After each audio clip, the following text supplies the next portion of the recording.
Welcome. It's good to see you all. Thank you so much for coming to our panel today. I cannot wait to introduce our panelists in just a moment. There's been so many great topics here at Innovation Summit. I see this conversation of managing your energy mix for maximum sustainability, resilience, and efficiency as a continuation of a lot of the conversations that we've been having.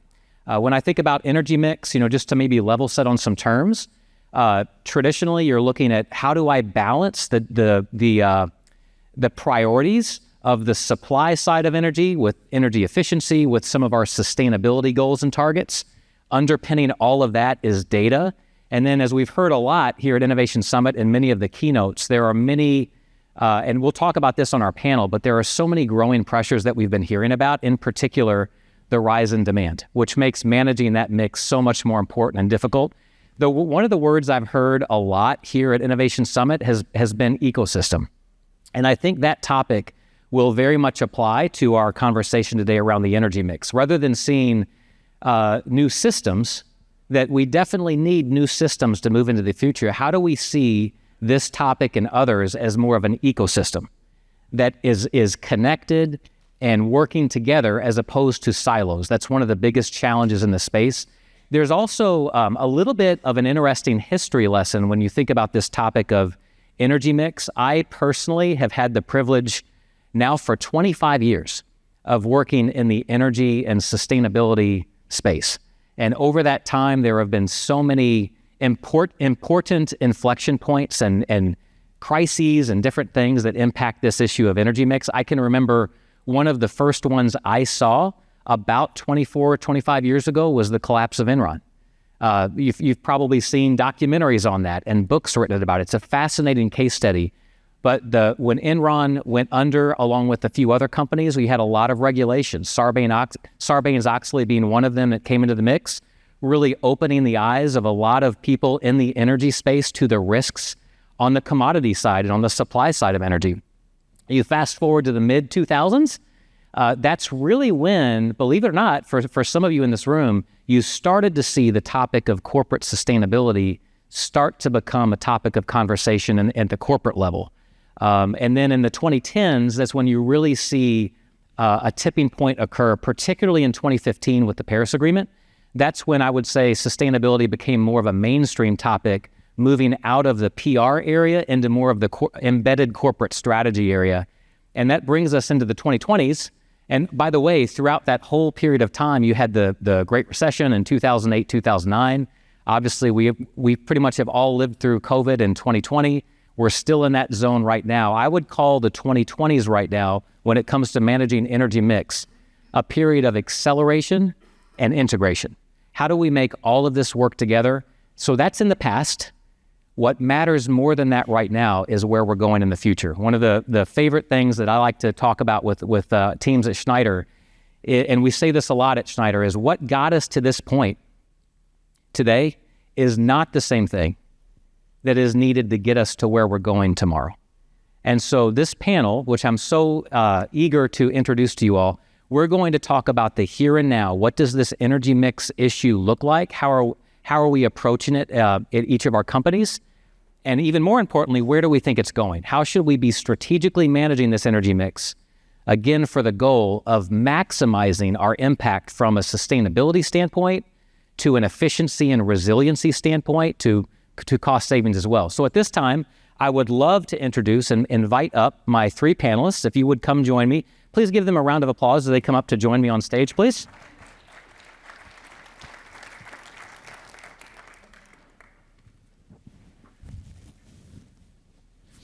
So let's start with some introductions. And Robbie, I'd like to start with you, and we'll just go straight down the line. But if you could maybe describe a little bit about your role in your respective companies. And then as we're talking about this topic of managing your energy mix, I like to think about it like, let's begin a little bit with the end in mind.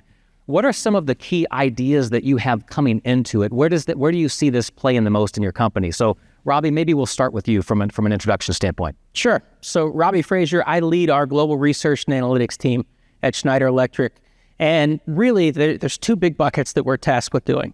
One is making sure we're connecting our customers with market intelligence on these markets that we know are changing quicker and quicker every day. So talking about what, supply demand factors as they shift, what does that mean to you? We get a lot of breaking developments, particularly on the geopolitical side, trade and tariff factors.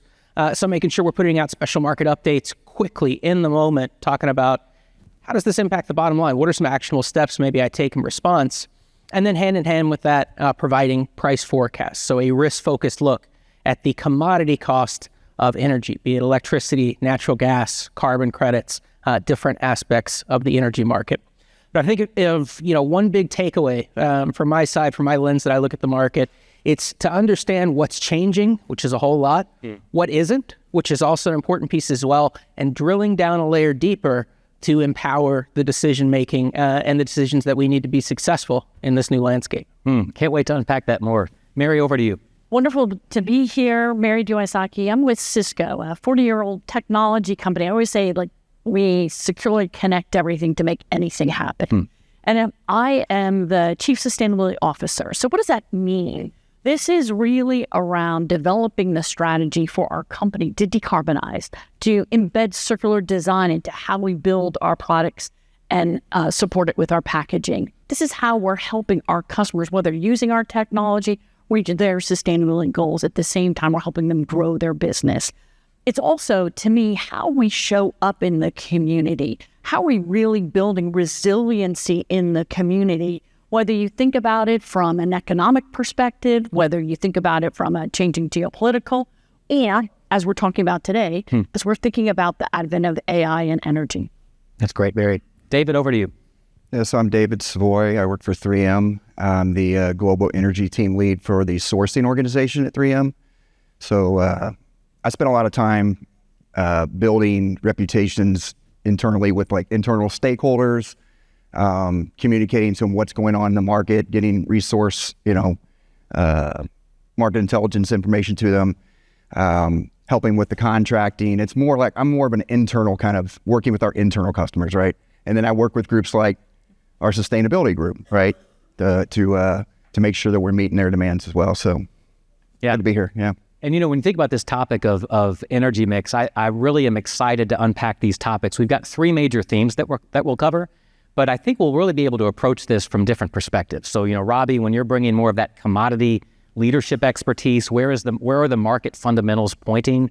Mary, with your leadership on the sustainability side as a chief sustainability officer, recognizing the importance of integrating all of these issues with pointing to those goals. And David, I know how involved you have been in leading the 3M journey around the supply side as well as efficiency, right? A really big priority. So it will be interesting to see how these all come together. And I think we'll just dive into the first topic, bridging operational demands with sustainability goals, right? How do those things work together? Mary, I'd actually like to start with you on this question. When you think about Cisco and the role that you play there, how does Cisco balance the rapid growth of digital infrastructure and data centers with the ambitious net zero targets that you have, as well as the circular economy initiatives that I know are important to Cisco? I think it always first starts with how you design your products. So when you think about that, right, the ability for you to articulate whether it is the business requirements, the customer requirements, maybe there's regulatory requirements, but on the sustainability side, this is really thinking through how does energy efficiency show up generation over generation. It certainly shows up when I think about circularity, where we've designed all of our new products and packaging include circular design. We made a commitment, a public commitment, that 100% would be designed through circularity by the end of our last fiscal year, which just ended in July. So the first thing you have to think about is, well, what do we mean by circular? And that's thinking through, how do you make your product more modular, right? Where it's not one big monolithic, but more modular. It allows you to maybe get the product there faster, but more easily substitute it. Are you driving energy efficiency? Are you thinking about designing out waste? A good example there is, we used to paint all of our switches that were back in those technology closets. So I don't know for whom.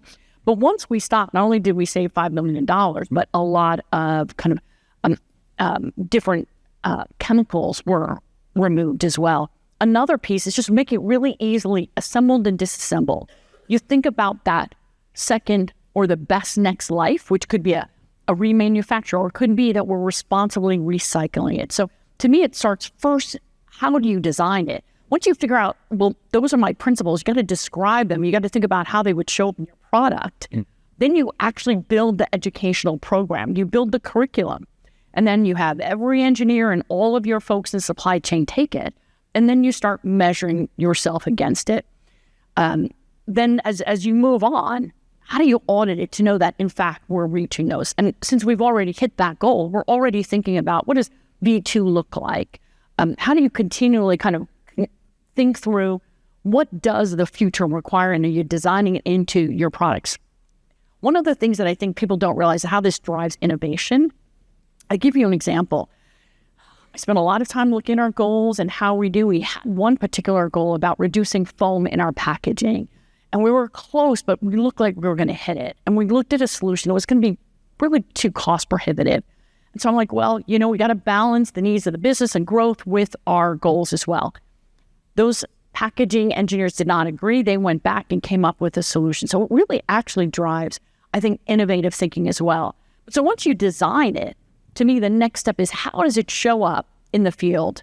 I started my tech career as a systems engineer, so I'm always thinking about how you design in the field. And I'm telling you, from a current state, you migrate to the future state, often it's half the footprint. So just think about the reduction in energy or the lower need for cooling. I think the other part is building in that telemetry, the ability to do that energy management, right? Like, we have choices now that we didn't have in the past. If you know this is a peak load, hey, you know what? I'm going to move that workload to a different place, or maybe wait for the new software upload at a different time. And then I think the fourth is always about location, right? There are places we know have got really clean, very strong supply of energy. Where and how you actually deploy your infrastructure is critical. So the first time we ever produced a report was in the early 2000s. So in some ways, it's about thinking through what your baseline is, what are your goals, what really is that action plan, and then run it like your business. QBO is putting it into, goals for your different leaders. So it really, at the end of the day, you want it to be just one additional requirement that everyone in the company is thinking about. Love that connection that you talked about, Mary, between product design and how that drives real life savings through the organization, right? And great examples, by the way. I was going to ask you for specific examples, so you got some of those. David, maybe taking that over to the 3M side, right? When you're looking at, and you described a little bit about your role as that internal integrator, right, of different teams, which I think is so valuable, sometimes overlooked, that you have to play that advocate for the program internally. When you're driving those programs at 3M focused on efficiency and demand management, how do you, maybe in what specific ways do you align those efforts more with the sustainability team and some of 3M's sustainability objectives? Well, I mean, for us, we're a small team, right? The energy team itself is very small. So we have to leverage our reputation with our stakeholders to give us the ability to kind of centralize decision-making, because it starts out with a lot of cooks in the kitchen, and it makes it a very inflexible, very rigid system, like when you're having to get permission from every person at every site to do something. So getting that, and then, combined with when you're doing something like right now, we're rolling out energy demand management globally. That scope of work has to be, first of all, on the front end, you have to get buy-in from everybody, and then you have to have it top down, right, rolled out to the sites, right? And so I think the reputation that we've built, and then combined with having buy-in from the stakeholders throughout the process, and having, at the site level too, having them understand why we're doing it and how we're going to help them, right? So delivering value, that was one of the key things we come into the entire process with, is making sure that they understand what value we're delivering, and involving people like from finance, right? Or from accounting or tax or whatever it is that, we have run this through those people, so you guys can assure that we're doing, the best thing for the company based on financials, and people are very sensitive to their P&L at the plant level, right? So, getting permission even to do things like hedging activities. We're going to talk about procurement where I come from. That's one of our primary functions, right, is to make sure we're buying energy efficiently, right? And so it was a process where we had to go to every site and get permission from every site leader, or, every time we wanted to do a lock or a hedge. And a lot of times you lose time and you have to go out and get new quotes, So we were able to streamline that process tremendously, where now we can do more real-time hedging, and we showed them the value, right? We provide them the data to say, look, here's what we did for you. Here's how much money we saved. You don't have to make all these decisions. You can turn that over to us and we'll do it for you, right? And same thing with market intelligence. They come to us now. They know we're the center repository of that information. And we're also now providing them things like budgets and forecasts. And so they see the value in what we do and they trust us now, right? I don't have to go get permission to do every single thing that we do now. So that's made a huge difference. And then we're, going back to EDM again, we used to do that some internally ourselves. And so there is a little bit of understanding of how that process works. But we want to do things like you processize it by doing things like ISO 50001, right? And we've explained to the plants, like, not only are we going to come in and have these things done for you, but we'll document them and make sure that they live going forward, even when, the team or whatever goes away and goes to the next site or whatever it may be. So it's just a lot of forward thinking and working with the sustainability group. A lot of things we're doing in that area right now, it's like it has to make sense, right? From all angles, pretty much. But the buy-in from that team, as well as, melding them with the other teams, like from finance and procurement and stuff like that, has been what's been hallmark to making success in that area as well. And we're doing a lot of projects around community solar, VPPAs, things like that. And again, it comes back to reputational risk or reputation of our team and the delivery of the value to explain to people, because a lot of these things are foreign concepts to these people. They have, the people at the sites and some of these, if you don't live in that space, you don't understand what we're talking about. You don't understand the lingo, like what is a VPPA, and we have to go through and explain that. Bringing up such a great point, because I feel like sometimes we're translators, right? Because whether it's a virtual power purchase agreement or like I talk in scopes, like imagine whether it's an engineer or a CEO and you're like, let me talk about scope 1 and 2. So there is a lot of translation about terminology or how you view it based on this. And then I think the other thing that you touch upon is value.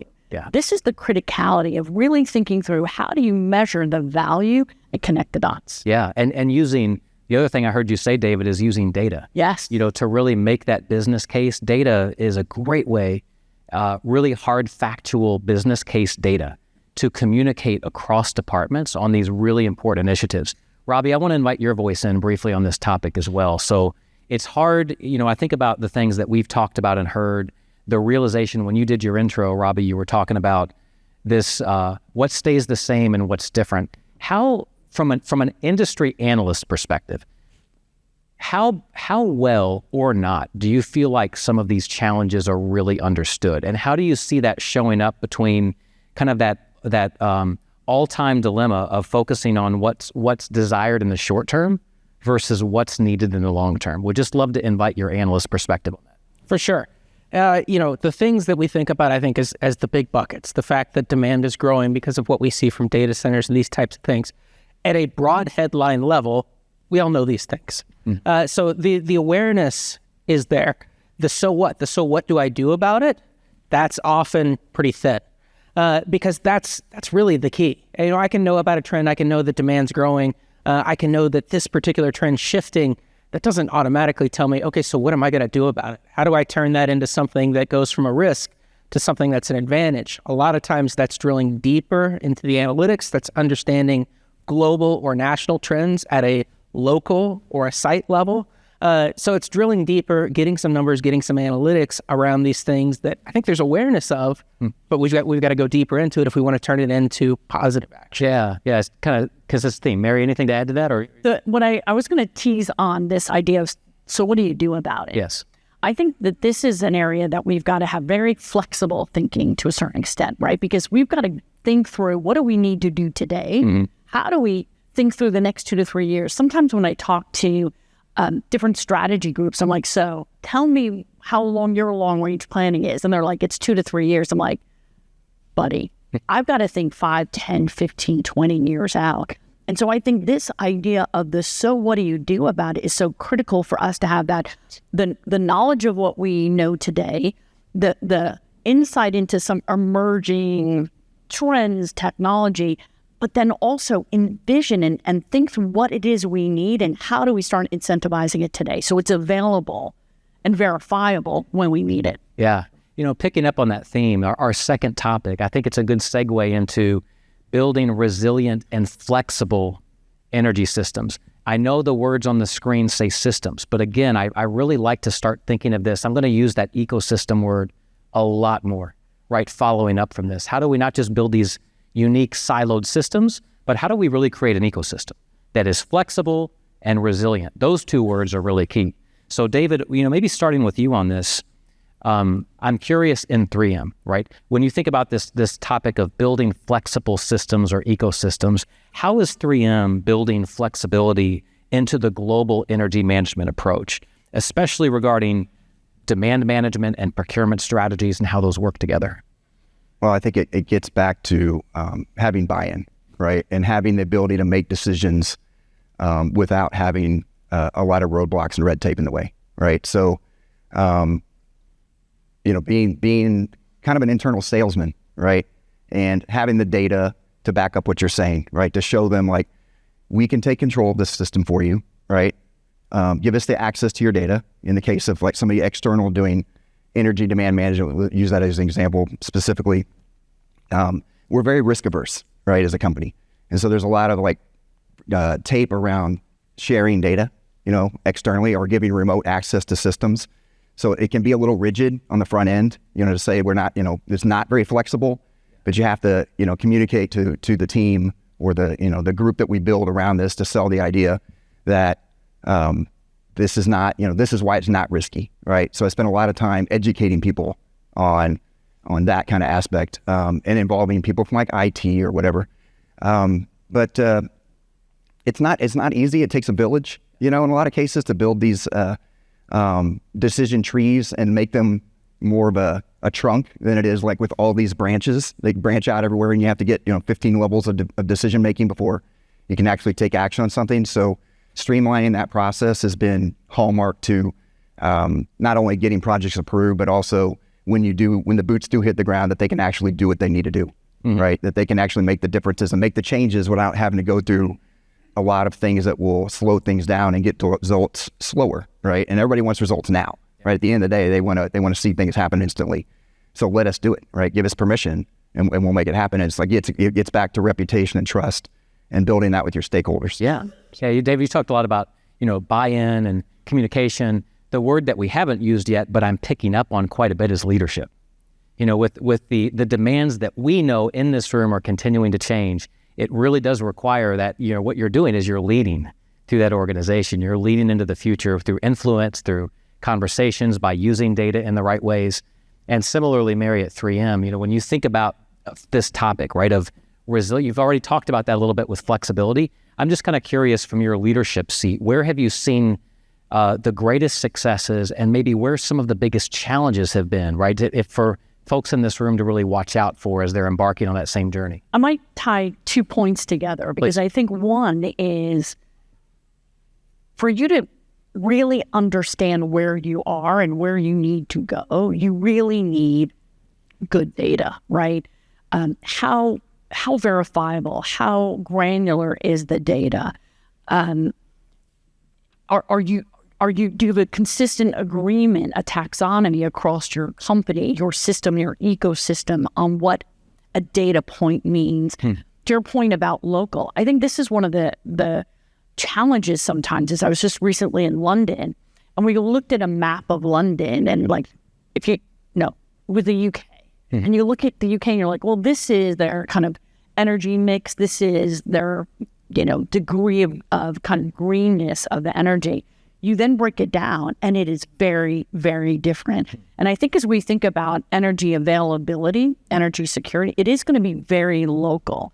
And so you need really verifiable data that is granular enough, whether at a local energy. For me, it's all the way down at the product ID. Because when I think about how I'm going to achieve our net zero goal and that the energy efficient, one, it's how do you goal that next generation delivers more bandwidth or more security or more AI capability, but lower energy efficiency. You got to get way down into that product level. Love that. Love that. Robbie, I think, you think about the tie-in question for me here is thinking about the market, right? How ready is the market for this level of flexibility? But it also ties into our third theme, right? When you think about this strategic energy mix, but also the importance of not just looking for those opportunities and those gains, managing risk, controlling risk has always been important. I believe it will continue to be important. So I think this will be a little bit of a treat for all of us, because I know that you've put together on this question in particular a few lead-in slides that you can walk us through. So I would just love for you to maybe walk us through how, as an analyst from Schneider Electric's perspective, as an expert in these markets, if you could kind of walk us through some key points to think through this. Certainly. So, anytime we're talking about energy markets, we want to start with, where are we today? We got to understand kind of the landscape right now so that we can think about where we're going, what's changing, what maybe continues. And so just a quick snapshot of a few benchmarks that we put on the screen here and give you an idea of some of the challenges that we face in the energy landscape in particular. I want to focus on that green line that you see. So that's Henry Hub natural gas. Generally, we're not here talking about natural gas prices. We're talking about electricity for the most part, right? But Henry Hub natural gas is still the largest source in the U.S. generation mix. We break it down to different ISOs. That's still broadly true. So it's a good proxy for us about what our electric power price is doing, the commodity cost of electric power in different parts of the country. And if we compare it to some other benchmarks that we might be a little more familiar with, the S&P 500, that looks quite stable relative to here what we see in the natural gas and electricity space.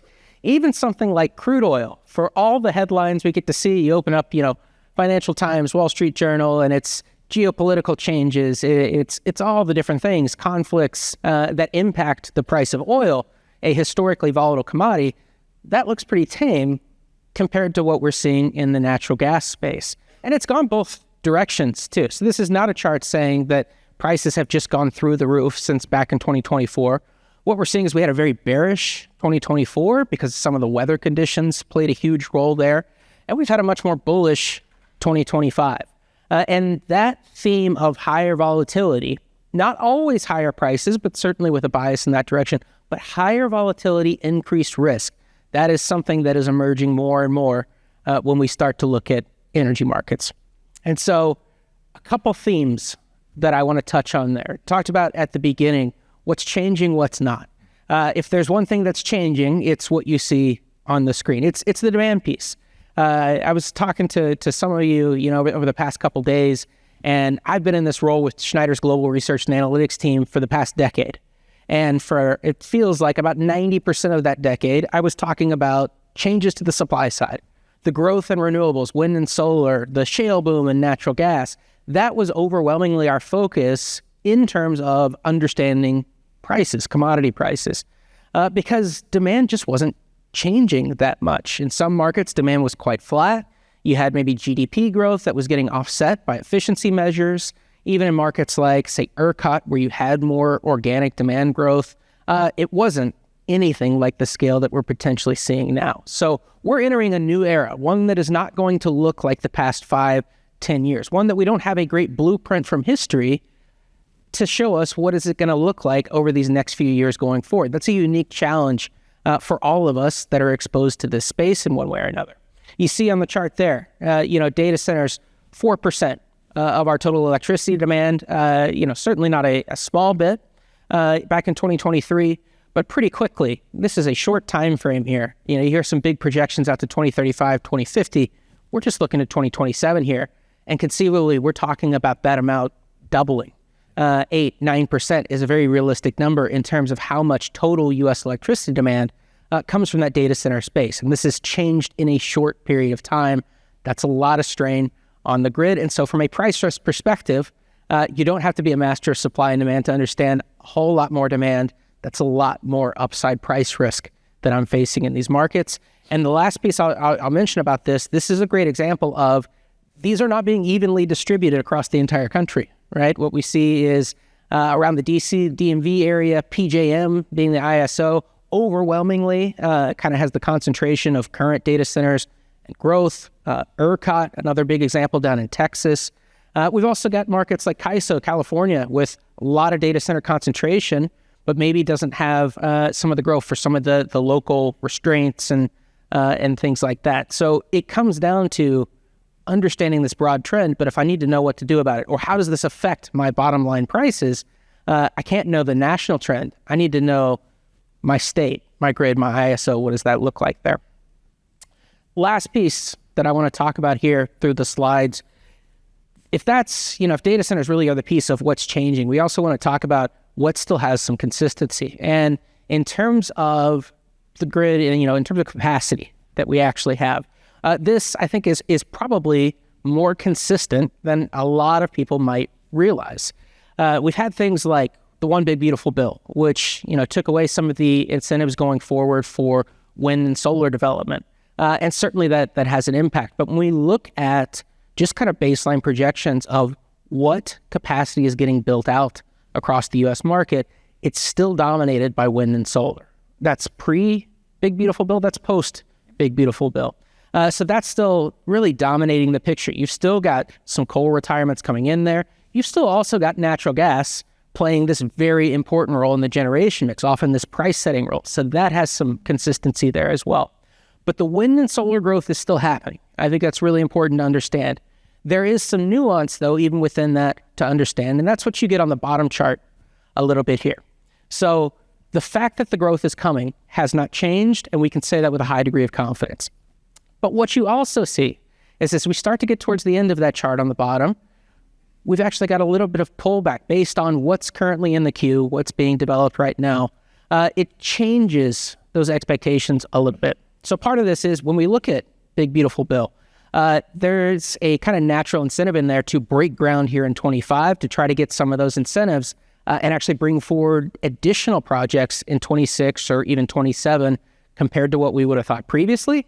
As we start to look at 28 and further, you maybe don't have quite as many projects coming online based on what we would have projected prior to that bill. So none of that is changing, that wind and solar are still dominating that capacity. That capacity is going to absolutely be needed in a very big way. Batteries being developed along with it. And in some cases, natural gas plants maybe not being retired. It's kind of bringing it all together. But it's a good example where there's some nuance that's important to understand, but the big overarching trend, this hasn't reversed. It's not, we're switching all to fossil fuels and now wind and solar, you're taking a back seat. That's not happening, but there are shifts that we need to understand. They're playing out different in different parts of the country, and ultimately that nuance can have a huge impact as far as what's the actual risk in my market, what's the upside, downside risk, what's the average price risk, and what's most important for a lot of people, particularly in the industrial space, what's the risk of that big price spike, the one that just kind of blows my budget out of the water for that month? All of these help us answer that question. We can do it with data if we drill down to the right level. Mm-hmm. Yeah. A quick precursor for our audience stakeholders as well. When you think about these topics and you think about some of the things that Mary and David have shared, my plan is to allow some time for one or two questions here at the end. So if you have specific challenges or points, be thinking about those now. I'm going to pivot into an application question, Mary and David, for you. And based on kind of this, seeing the data is really powerful to really bring to life what we've been talking about. It makes me think of every organization has a different appetite for risk. They have a different risk tolerance. David, you mentioned the risk-averse nature of 3M a little while ago. The other theme that you're touching on, Robbie, is what's changing and what's not changing. So that's my question to kind of bring us home for both of you. Within your organization, when you think about these challenges, what would you say is not changing? What are maybe some things that are changing in light of some of these elevated concerns? I think there is right now such an urgency of driving everywhere we can energy efficiency. I think that we are leaving a lot of energy on the table, whether in smart buildings, whether turning, in the old days, you had everything running 24/7. What could be turned down or put in idle? So I think, one, wherever we can drive energy efficiency, we should be doing that. Great. But then secondly, I look past some of those graphs, which are making me nervous, and thinking about where are we investing in new forms of energy? One of the things we were able to do is help change the investment thesis of our corporate development team. They used to invest in adjacent technologies. And we convinced them that it was important to invest in a new type of energy called wave power. So imagine a buoy, right? It's in the ocean. It's just moving constantly. It's not intermittent. But now imagine a really big buoy. This could generate a ton of energy. And again, if it's networked. And so we invested in an organization called Core Power Ocean. So I think now is the time to invest also in new forms or new fans or existing. We heard a lot about that over the last 2 days of energy efficient, and let's make sure we've got energy abundance. David, how about for you? Yeah, I would second some of what you're saying there about focusing on energy efficiency and reduction of power. So we have a whole team of people that are studying, at the site level, what kind of equipment are they using, right? And where are the big energy usage, pieces of equipment? Like for instance, in our granular operation, like making roofing granules, they use huge crushers and kilns. That's, some of the biggest consumers of natural gas in our company. How can we do a better job with throttling that on and off, or using it off-peak versus on-peak times, right, to drive down cost and also efficiency. And then looking at new technologies to replace old technologies. And I don't know if I can think of a specific example, but there's a whole team of people that are looking at, does it make sense to use an electrified boiler versus a gas boiler or a new technology boiler? Or should we look at SMR, small marginal reactors as a replacement for some of the things that we're doing? So it's not a one-size-fits-all answer. It's looking at everything at a granular level and even at a product level. Like we have people focused on product level stuff as well. So, it's kind of keeping for me, it's like understanding what they're doing. So if they're doing it at one place, I can kind of explain where it's going, holistically across the globe. It's our responsibility to say show other plants, like here's something you might want to consider doing, because it doesn't always translate across very well, right? So my job is communication. If I tied this into your original ecosystem, like we're all part of the ecosystem. We're probably all part of an ecosystem. I bet our customers are all in the same place, or our suppliers. So I think this is another area where we all don't have to figure it out alone, but rather share those practices. Yeah. And, I think from a Schneider Electric perspective, within our own operational facilities, but as well as SC Advisory, what we see, it's a third vote toward, we talk a lot about the practicality and the importance of getting back to energy efficiency. Don't forget about the opportunities that exist to reduce that, to create the, you've heard it said that the technology exists today to get 85, 90% of the way where we need to get. It exists today. We just have to know how to take action. The other example that I've seen a lot has been more looking at your assets across all of the facilities with some tools and technology and expertise around capital asset planning, and how do I get strategic about that and get in front of those issues. So those two just quick examples come to my mind, sharing as also an organization that has these same demands and goals. So that said, we do have time for one or two questions. I would love to know in the audience if there are any questions for any of us and or any particular challenges that you'd like to present out there, and maybe we can help brainstorm those. So Mina, my colleague, is going to be walking around with a microphone, but just by a raise of hand, if who has the first question?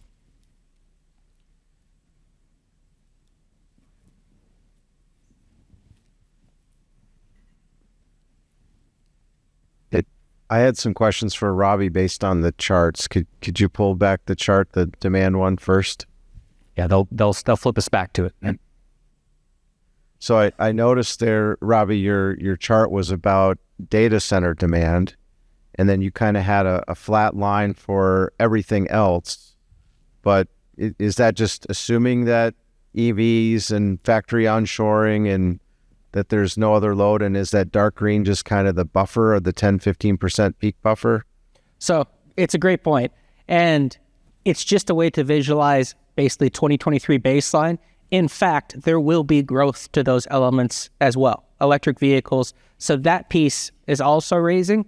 This is just kind of an easy way to isolate that data center piece in particular. But in fact, if we're talking about what does total demand power go to, well, that baseline is going to pick up as well. So it actually picks up more than what you see in this visual. Okay, then that's my follow-up question. If you can go to the next chart that you presented there, you see that, and we, in the opening session, we saw how electricity is increasing over the next couple of years. And then in 2028, we're actually generating less than the previous year And I just wonder, isn't that going to cause some issues probably for our other panelists in purchasing electricity? So to clarify, this is kind of showing two different ways to frame the same issue here. The top, we're just looking at absolute capacity each year. And so you can see if we're going by the top chart, it's getting higher each year. On the bottom, we're looking at year-on-year change. So each year, we're adding more capacity. It is an important shift to note in 2028 that rate of change is slower. But the fact, if we were actually having less, you would see that in negatives. That's not what we see, other than you see the little coal piece there that actually potentially in negative. But we're still adding more. We have more capacity in 2028 than we've ever had a previous year, but it's just the rate of growth is not as strong as what you see in, say, 27 versus 26 when we look at 28 versus 27. So it's just the rate of change. This is one of the things that I think is so fascinating, because whatever company you're in, if it requires electricity, one of the core skills your engineer has is driving energy efficiency. So that's something else that generally speaking, you'll see potentially, like the generation over generation, you would see that as a focus as well. So how that plays out, as well as, I think, will all of the AI inferences take place in the data center or at the edge, right? You're going to see more and more, I think, also thinking through more of a distributed. Yes. Well, and you have the data center growth, but we also have all of us, David, you gave me an example of even at 3M, identifying opportunities to electrify more, but the practical reality of is the volume going to be there is a counterbalance that you just have to take into consideration. We run up against that. Yeah. Right. We want to electrify some of our equipment at some of our, some of the boilers, for instance, and the grids. The grid operators like, well, we can do one of the five, because there's not enough capacity. Yeah. Right. So yeah, great. Other questions? Raise your hand high and we'll find you. Yes, sir. This is for Robbie. Are you tracking any other types of energy storage technologies other than batteries, replacing diesel generators with natural gas fuel cells like Bloom Energy is doing, or anything along those lines? So we do keep an eye on pretty much, if it's going to feed into the generation mix, then we've got to have an eye. We've got to have a lens on it. I will say at the macro view, we're focused on kind of the bigger buckets. It's the kind of thing, we talked about, really battery storage is maybe an example of where we get with things like hydrogen technology or small modular reactors 5 years down the road, because I can think to a time not that long ago where battery storage, we sort of talked about it's this really interesting conceptual concept and it could kind of smooth out, the load through the day would be this important piece, but it's not been developed at scale for us to really factor into our price forecast and things like that. That's not true anymore. It is being developed at scale, particularly markets like California and ERCOT, where you've got a lot of solar. Solar is increasingly being deployed with battery storage hand in hand as part of that. And it's become a big part of the kind of generation mix. Some of those newer technologies are still in that earlier stage where, the bread and butter of what I'm looking at is how do we forecast the price of electricity in these different markets. Those newer technologies largely haven't entered that realm yet that they're really affecting the price. But if we start to look on a 2030 timeline, and we do develop kind of longer term forecasts for different projects, 2030 all the way out to as far as 2050, we have to build, generally kind of scenario type outlooks, because nobody's got a crystal ball of this technology is going to be ready at this time and it'll be deployed here. But what does that look like? And so next few years, it's maybe not high on the radar. Next 10 years, it has to be. Yeah. Yeah. For those of you that have additional questions, I will be available. And I know my three panelists each have things that may take them away, whether that's travel or autograph sessions and things like that.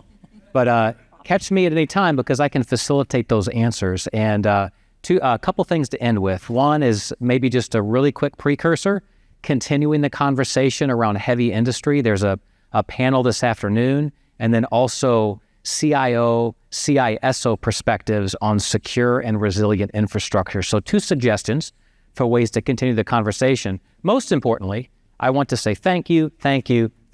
Really good conversation. I've learned a lot, and it's I wish we could keep going, right? But really good perspectives, and please give our panelists a round of applause. Thank you all.